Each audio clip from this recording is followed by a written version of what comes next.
If you've been craving a discussion on overpopulation that goes beyond the superficial social media arguments and news headlines, you're in the right place. Next time you hear Elon Musk talk about increasing world population, just post the link to this episode as your rebuttal. Conversations like the one you're about to hear are woefully few and far between. Most prefer to talk about the many symptoms like climate change, ocean acidification, extinction, inequity, biodiversity loss. But there's only one root cause, and it's the one thing almost everyone prefers to ignore. And lest you think you're about to listen to yet another long list of problems caused by human overpopulation without solutions being offered, fear not. There is a way out of this, and the solutions are just humane and practical. Whether humanity takes the path that gives us the best chance to avoid the worst of what currently lies before us remains to be seen.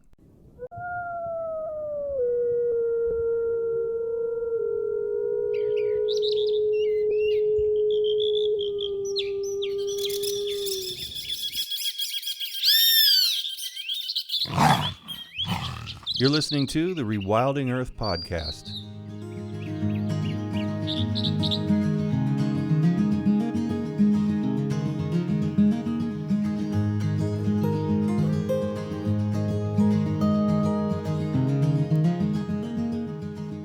The Rewilding Earth podcast is supported by businesses such as Patagonia, Catula, and Biohabitats, as well as the Whedon Foundation and listeners like you. If you love the work that the Rewilding Institute is doing, please consider donating at rewilding.org. And be sure to sign up for our weekly newsletter while you're there. Nandita Bajaj, Executive Director of Population Balance, is a humane educator and a passionate advocate for planetary health. Nandita's area of interest is on the intimate links between pronatalism, anthropocentrism, and overpopulation, and their impacts on human rights, animal protection, and environmental preservation.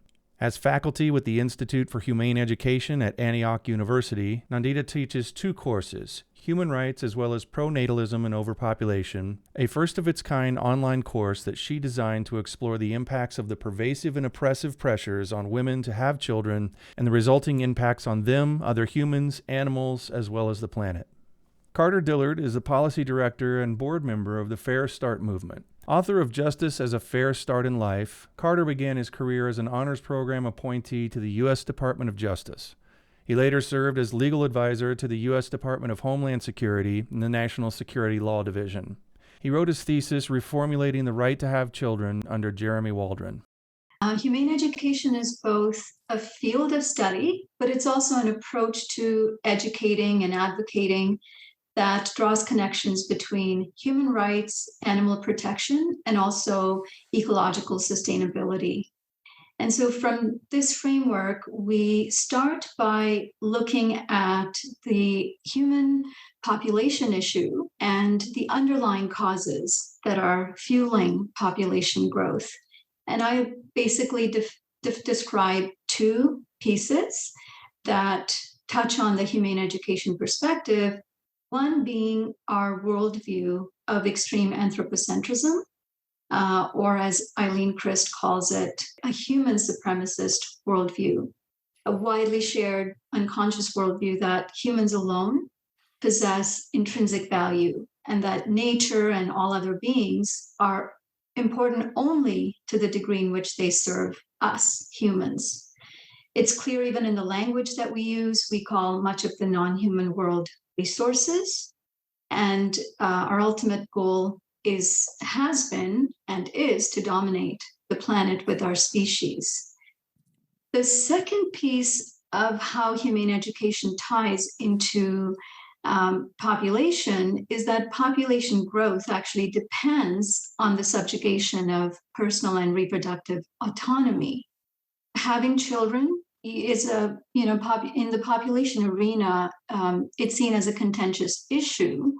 But if you kind of break it down, you look at having children when done under the right circumstances in a just and sustainable way, as Carter will speak to in a bit, it can be and is for many a beautiful, purposeful, and joyous thing.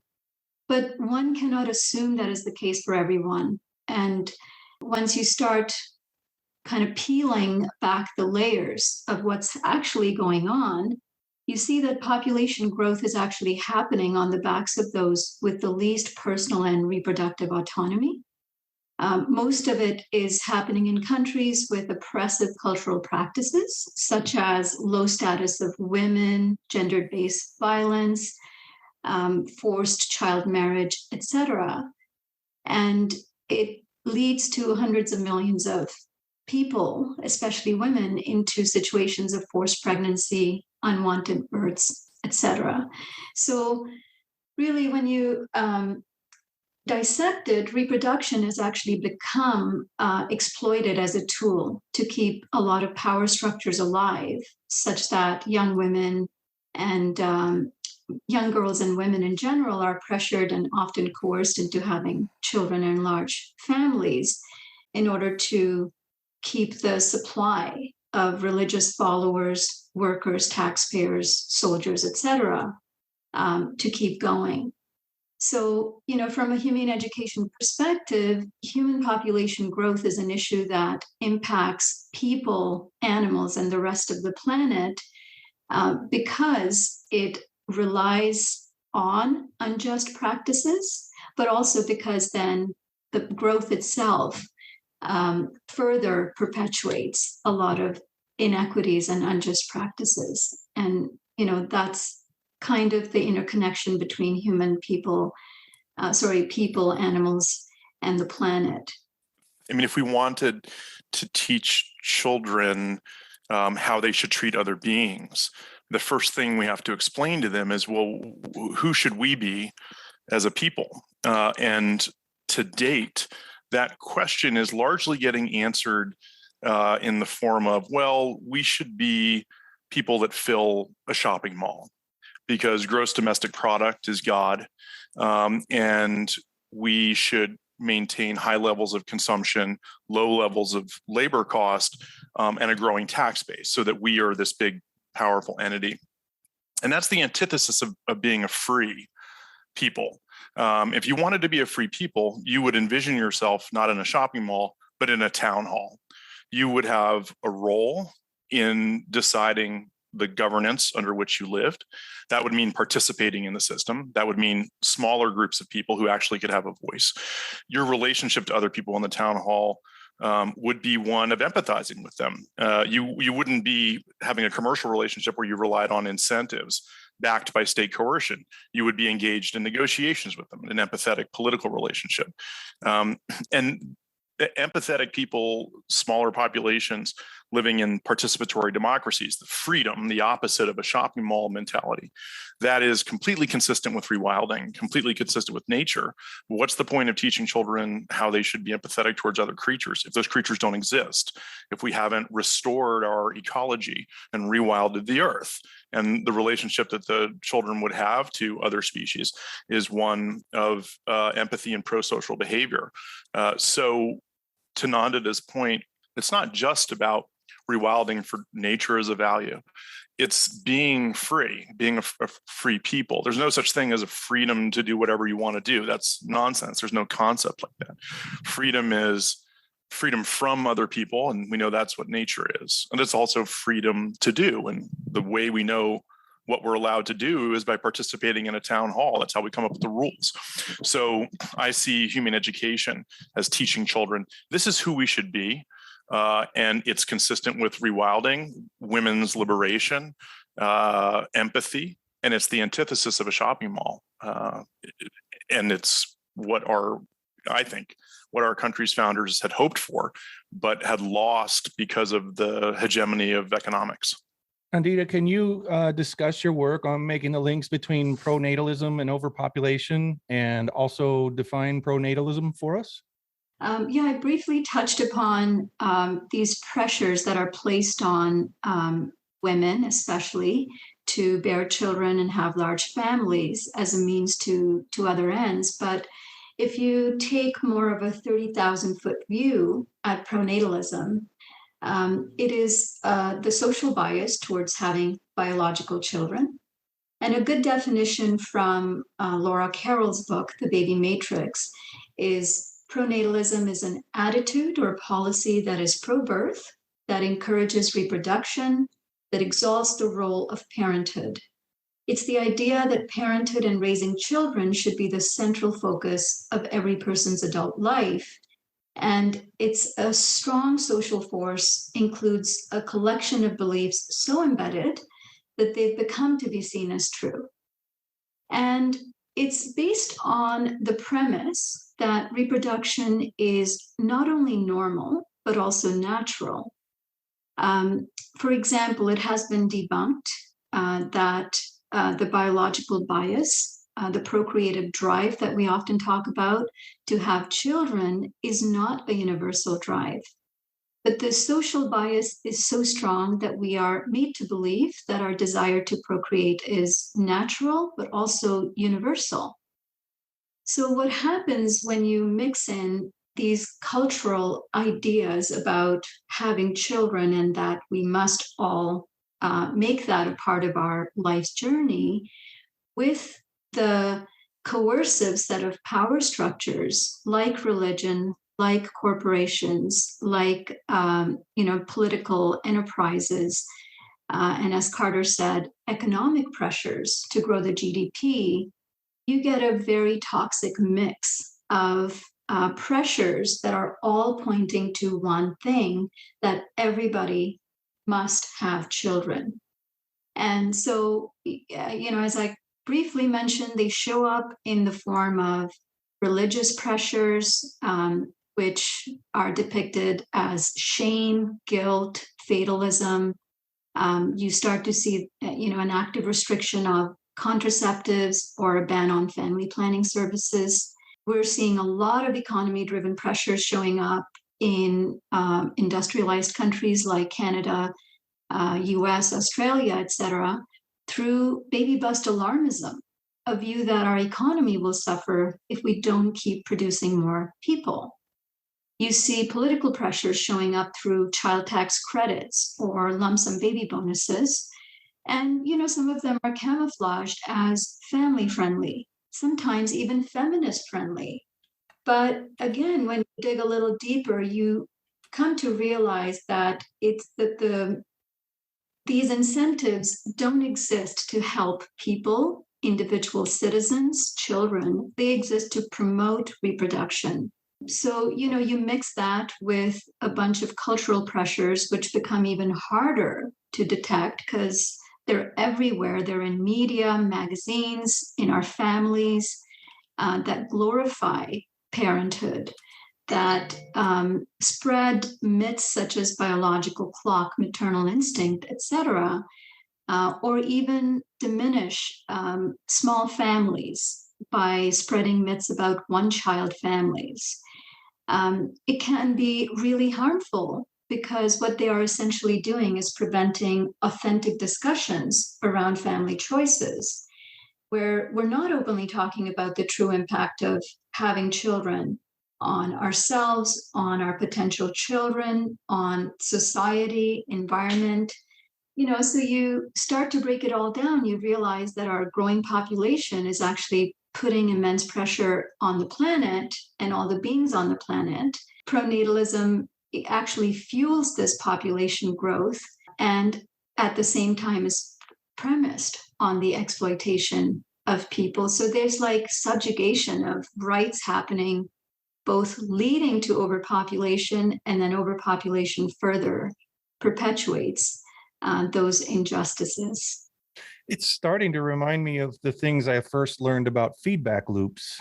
When you combine pronatalism, human exceptionalism, and an economic system dependent on eternal growth, it sounds like the same thing. It sounds like we invented something in our culture that we currently have that's centered around this global economic system. Unfortunately, you're completely right. Our focus as human beings, as a species, has, I feel like, completely shifted from what comprises, our humanity to hold this incredible planet and all of the beings of this planet in reverence. And as Carter described, as a state in which we have these relationships with one another, with other beings that are based in care and empathy, that's all kind of been wiped out and been taken over by this mechanistic, materialistic worldview where we are kind of beset by greed and competition and unrest and dissatisfaction. It doesn't seem like a great way to live. You both are doing work to extensively go further in this conversation, whether or not the whole world's caught up to you or not, because we need to play it. That's why I'm so excited to have you guys here. And one part of that is Carter, if you could talk about the Fair Start movement. What is it? How is it should be the first and overriding human right? And what's it got to do with nature? It began about 12 years ago when I was doing research on the right to have children. A lot of the legal analysis around the right to have children said it's a personal, private right to the parents to choose the timing, spacing, number of their children, however they wish to do it. When you dig deeper and you look at the moral philosophy and the underpinnings of that right, that statement doesn't make any sense. It's a complete misstatement of the right to have children. First off, while not having children, like terminating a pregnancy or using contraception, is autonomous.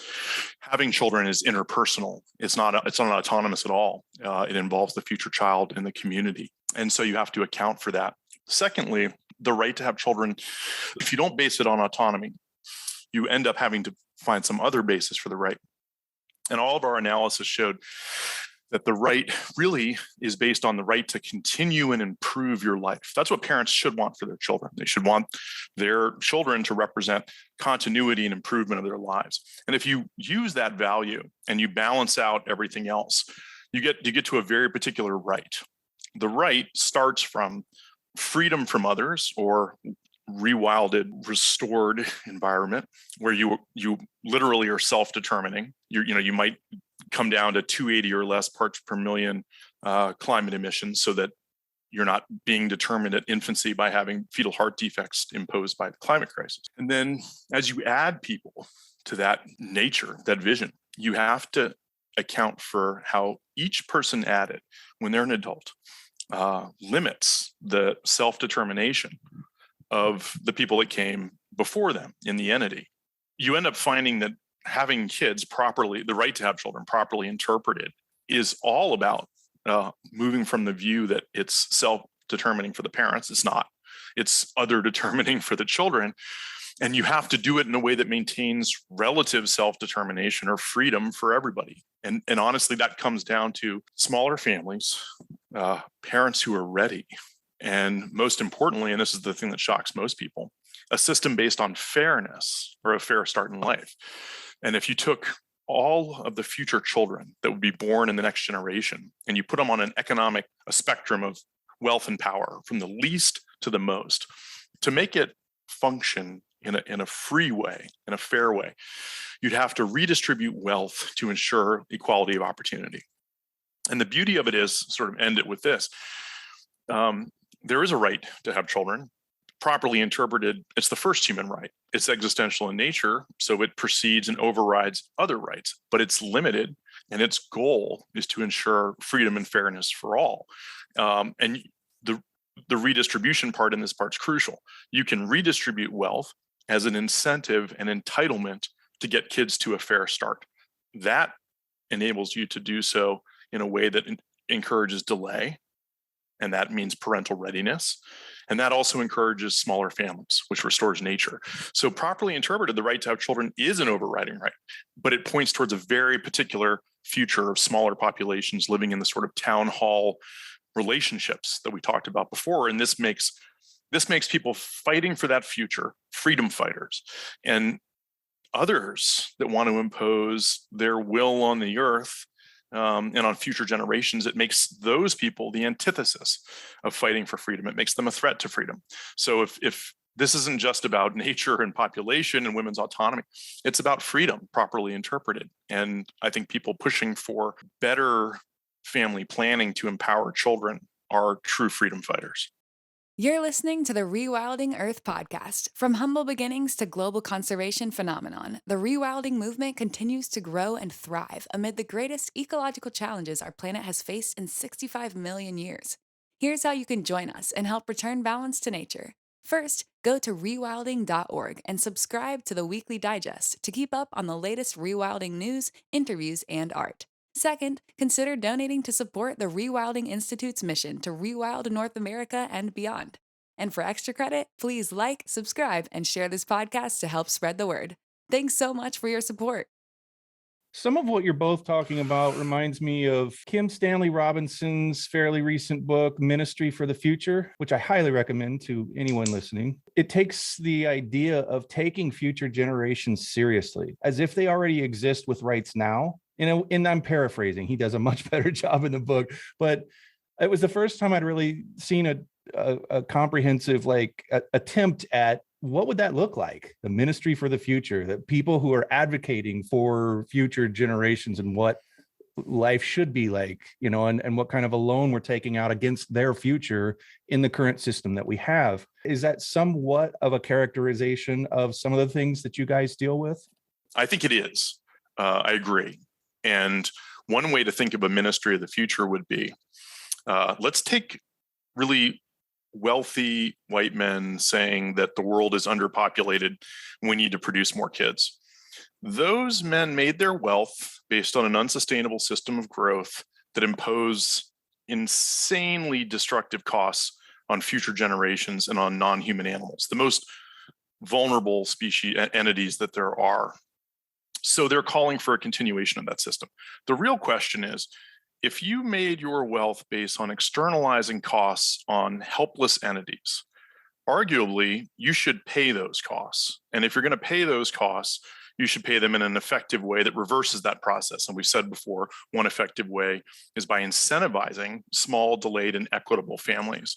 The question then becomes, okay, well, if you externalize those costs, in part, let's say Elon Musk or Ezra Klein or any of the other the other men talking about underpopulation. If you externalize those costs in doing things by not requiring that every child born enjoy what the Children's Rights Convention promises them, and you took that wealth essentially from those kids and from the women who were forced to have them through the cultural and other forces Nandita talked about, and we want to recoup those costs and use them for family planning to reverse the trend and point us towards an optimality, the sort of things that Partha Dasgupta talks about at Cambridge. How do we do that? Well, we said before, the right to have children properly interpreted as the overriding human right. How could a state, how could a government possibly assign property rights to people like Musk or any of the other wealthy men or publicists like Klein? How could it assign property rights if it hadn't first established an existentially just people, things like complying with the Children's Convention? It can't assign property rights. It doesn't have any authority, any existentially just position to assign those property rights. So in fact, one ministry of the future approach is really simple. The wealth at the top is subject to an overriding claim over any property rights government has given it. And that wealth should be used to reverse the trend, to recapture the externalized costs in the form of Fair Start family planning incentives. There's no question about it. If we took that wealth and we used it for that purpose, we would completely bend the arc on climate emissions, child welfare and inequity problems, women's autonomy. We would bend the arc totally in the right direction. And the question is, what's stopping us from taking that wealth? I think the question becomes increasingly powerful to people. And as the wealth gap grows, I think that question is going to get answered. We're not subject to a future that we can't control because of people at the top. I think they're going to be subject to a massive shift that would reflect a massive act of justice that would point towards a ministry of the future, which is like, you took this wealth, you put the cost on others, we're going to take it back for the right purposes, and government can't stop us. That is a just argument that we've been making for 4 years, multiple peer-reviewed pieces, and not one philosopher, ethicist, or political theorist has been able to dispute the claim. So the only thing I'd add to the Ministry for the Future piece, which it sounds like a beautiful book. It's a fantastic name for a book, and it's an excellent concept. It's obviously not a new concept. Indigenous people have been talking about, planning for many generations ahead of us. But The one comparison I want to draw to our inability to care for or to even think about future generations is the same kind of human supremacist worldview.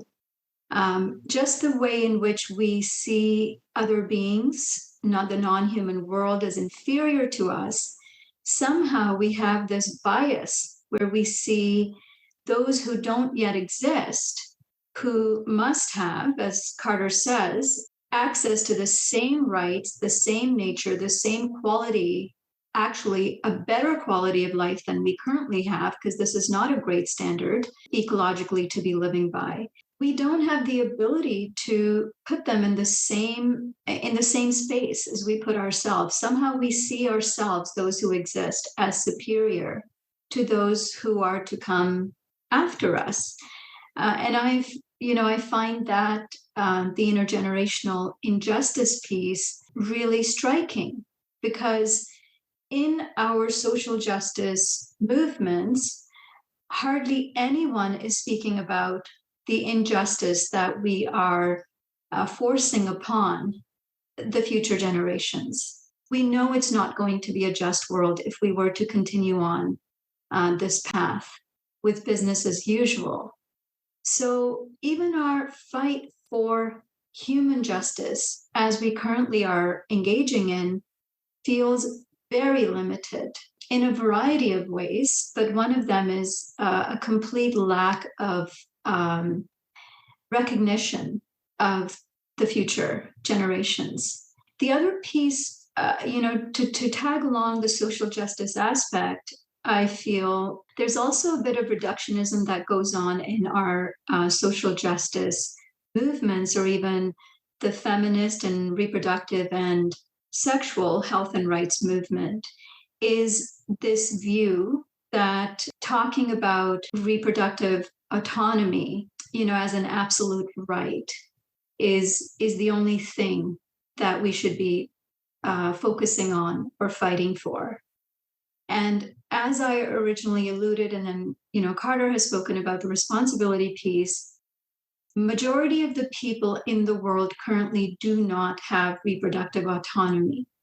So the fact that we are trying to uphold this right to have as many children as we want is actually kind of based in this co-opted idea that we all want to have children. It's based in a pronatalist idea that we have been kind of brainwashed with, that everybody must have children, as many children as we want. So, number one, we're not free to decide how many children we want, because the want, quote unquote, has very much been constructed for us by all of the power structures that I've spoken about. The second thing is, as Carter has spoken about, the unfettered right to have as many children as we want is actually a flaw, because it undermines the rights of all of the other people and all of the other beings and nature by having that unfettered right, but then also it undermines the rights of future generations. If we are truly talking about social, if we only want to talk about the human piece, we are talking about social justice, we have to include the true meaning of justice here. It's not just justice for one aspect, but it really needs to include everything and everyone that exists now and has yet to exist. I thought I had thought a lot about this, but the way that you put that just now, it just hit me really hard. And we weren't even talking at that point. I mean, I wasn't thinking at that point of all non-humans. I was really only thinking about the human condition and the unfairness that we're placing that in the future. But how do we tie this all into rewilding, the need for providing a vibrant, safe, non-polluted future for ourselves and the rest of the planet? I think one way you can do it is to say that there is a right to relate with a rewilded, natural, restored planet. There's a right of all humans to have that relationship. Again, that relationship is crucial for health because we've seen that even a 1 degree centigrade rise is causing significant fetal heart impacts on infants. So the Paris Accord was completely missed the mark because we're looking at significant impacts and it's looking at an additional 0.5 to 1 degree centigrade on top of that. Who knows what will happen? So instead, we have to treat restorative less than 280 ppm policies as part of a human right to relate to nature and treat restoration as the imperative. And it's physically doable if there was significant investment in sequestration, family planning. We no longer recognize the property rights of the worst violators to continue doing what they're doing because governments can't authorize threats to the people they represent to continue. Then I think we can get there. From a historical perspective, it's pretty easy. In the middle of the 20th century, towards the late part of the 20th century, environmentalists were locked in a battle between whether it was deep green ecology or it was nature as a human resource. The latter camp won.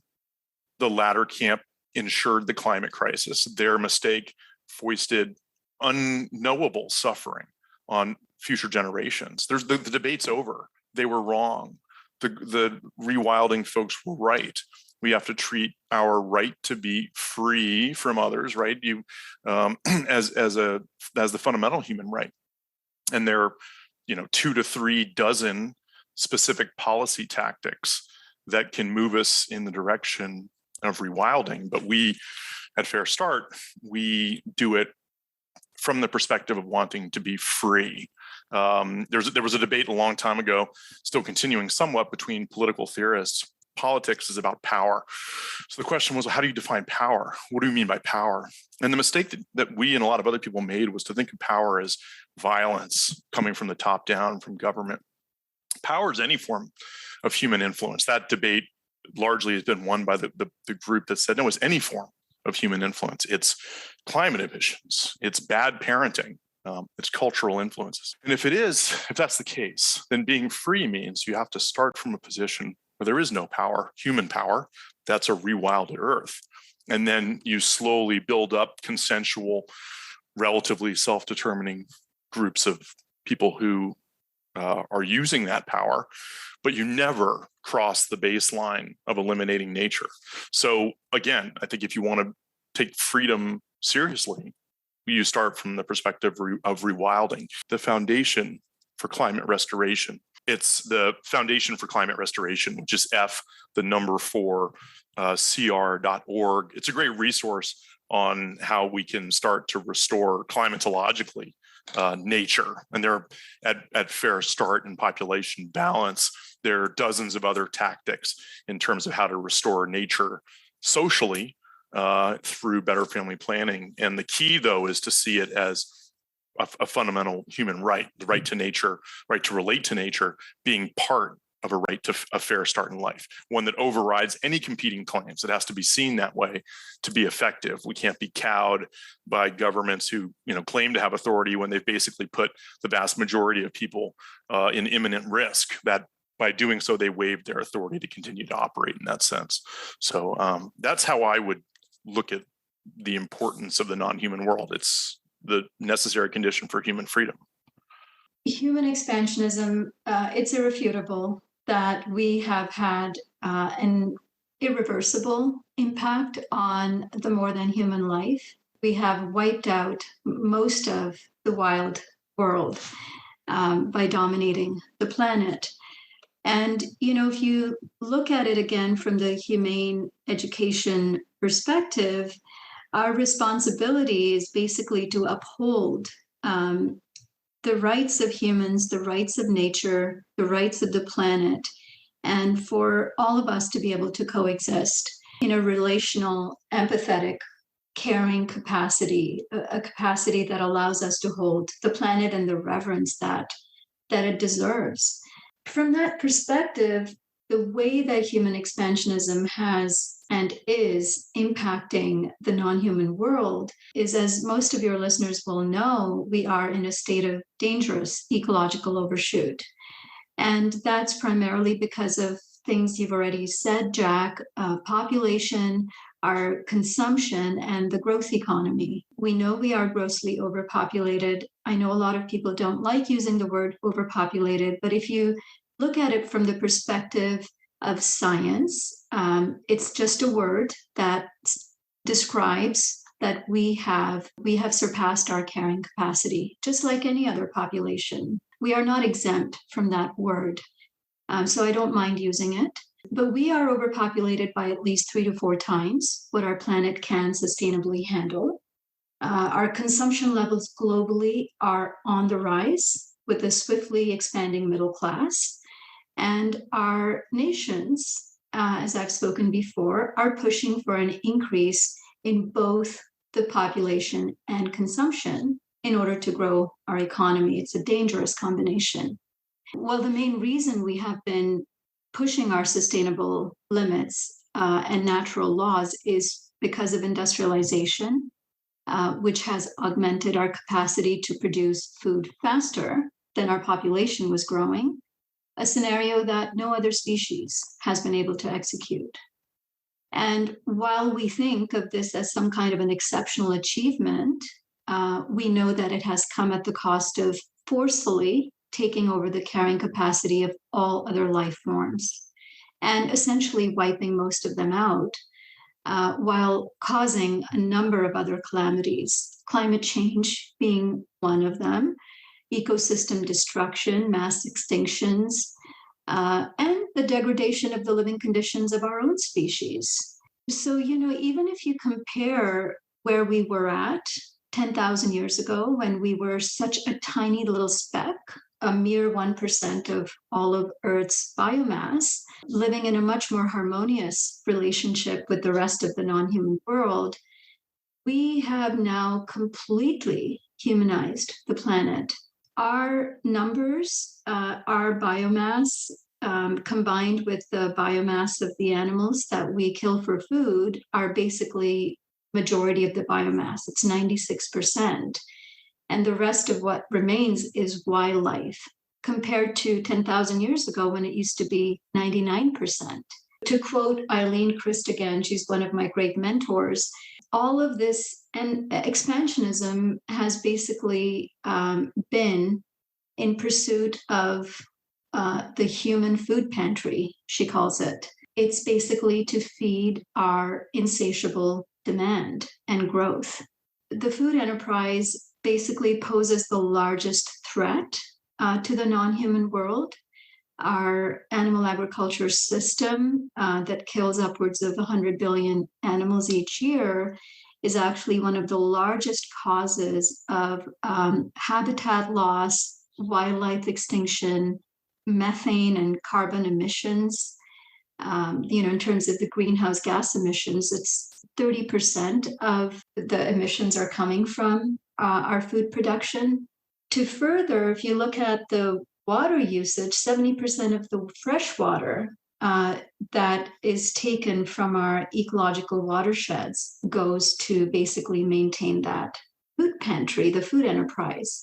And that is water that is then being taken away from non-humans who call that water home. It's either killing or driving them to extinction, in many cases, even before we could meet them. As I think Carter has described, like what the ideal world would look like is we really do need to scale back tremendously our human enterprise in a way that, of course, is empowering, kind, empathetic, but also I think once we start to do that and we arrive at a place where we feel that we are truly liberated and not living in a sense of competition and greed and scarcity, there comes an opportunity for us to then cultivate the reverence for this incredible, miraculous planet that is life-giving, that has this incredible biodiversity, where each and every organism has a role to play. truly live in a humane relationship with ourselves and the rest of the world. Carter, what about you? What's your most hopeful feeling when you get one? Well, I think it's definitely around the sea change in fertility. I mean, I think for lots of reasons, the average woman in the world is having half or fewer children than she would have had in the early middle part of the 20th century.